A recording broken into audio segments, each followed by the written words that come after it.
What a journey so far. I've learnt so much about the cooking, the ingredients and the people. And to think I've done this all by train down through Thailand, whilst also sampling Malaysia, all in just a few days. But now, before I reach my final stop, Singapore, it's time for me to relax and enjoy my last 24 hours on board.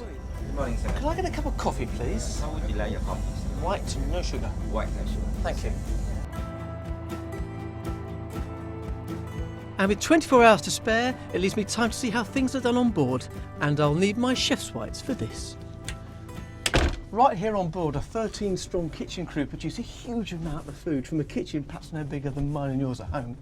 Not only that, they've got tropical heat as well. And dealing with the heat daily is the train's head chef, Yanis Martinu. He's invited me into his kitchen to show me how he creates first-class dishes for his guests. Is it really difficult to cook on board like this in such a small area? The most difficult on the train is the space, first of all, and after that with the movement. You're heavily influenced about where you stop. I try to introduce some spice slowly on the beginning of the trip, and more we arrive at the end of the trip, more it becomes more spicy. Very clever. So yes, what are we going to cook? So today we will do a fennel soup with a tom yum cappuccino, which means a reduction of tom yum. So the soup, the base of the soup is some leek, potato, sweet potato, celeriac, fennel, onion, white turnip, some lemongrass as well, and lime leaf, chili. First of all, I start to slice all my vegetables of olive oil. So you're a travel chef, aren't you? You worked at a lot of places. Yeah, I'm a travel chef. You are, yeah. Yeah, I don't really like the routine. You No. know?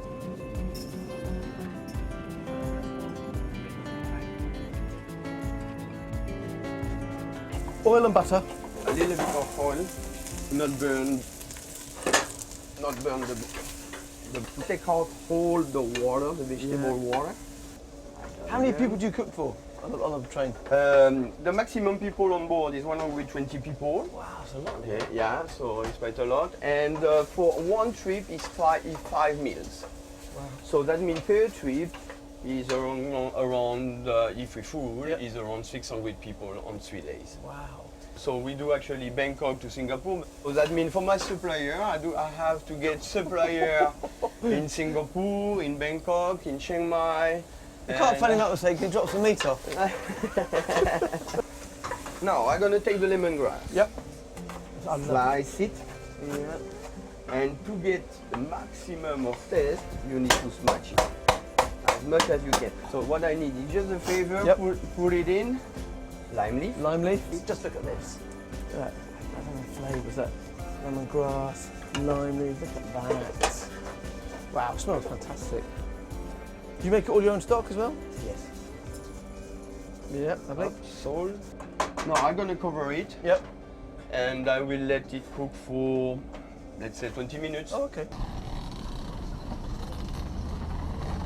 Well, the train's just started again, so we've got another 4 hours now to our next stop. Hence, you can see we're all moving around a little bit. But you're quite used to this. I used to.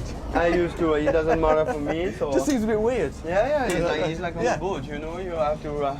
No, the only thing is you always have to be careful about pot and fire. Always watch your head. In case you have emergency brake or something like that, always watch your head. And that happens, does it? It happens, but really? not often. I mean emergency brake. It's not emergency brake. It's just like something that. like that. Like that. Just something like that. This is the truth. Right on cue, wasn't it? Okay.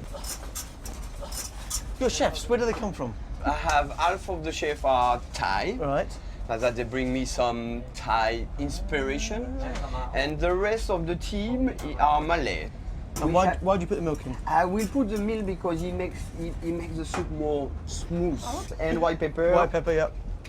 My French chef, when I was a young boy, he'd say, white pepper fish, black pepper meat. Exactly. So, this kind of thing it can be served as an appetizer, but me, I prefer between starter and main course, because it's something like change your taste and it makes you an appetite for the next dish. So when you leave Bangkok, You know all your menu. You know the menu. Yeah, I do the menu. Yeah, of course. I have a Then set you menu, buy like that. and I have different menu for each trip.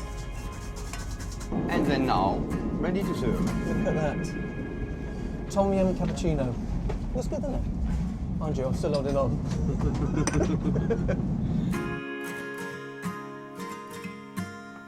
Whilst I find my balance, I leave Yanis and his team to tonight's service, as I smarten up for my last supper on the tracks.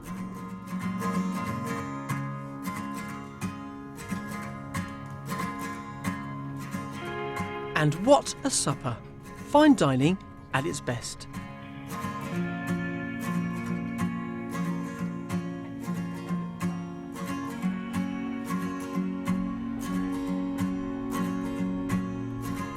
And with the sun setting on this leg of my Far Eastern adventure, the train carries on, passing through Kuala Lumpur at just after 1 in the morning, before leaving Malaysia behind for Singapore.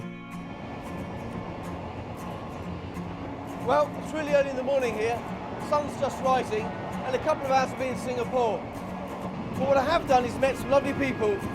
I prepared, cooked, and eaten some great ingredients. I will know what's in store next. So, as my 1,300-mile journey comes to an end, it's time to pack my bags and set off to salute the food of Singapore.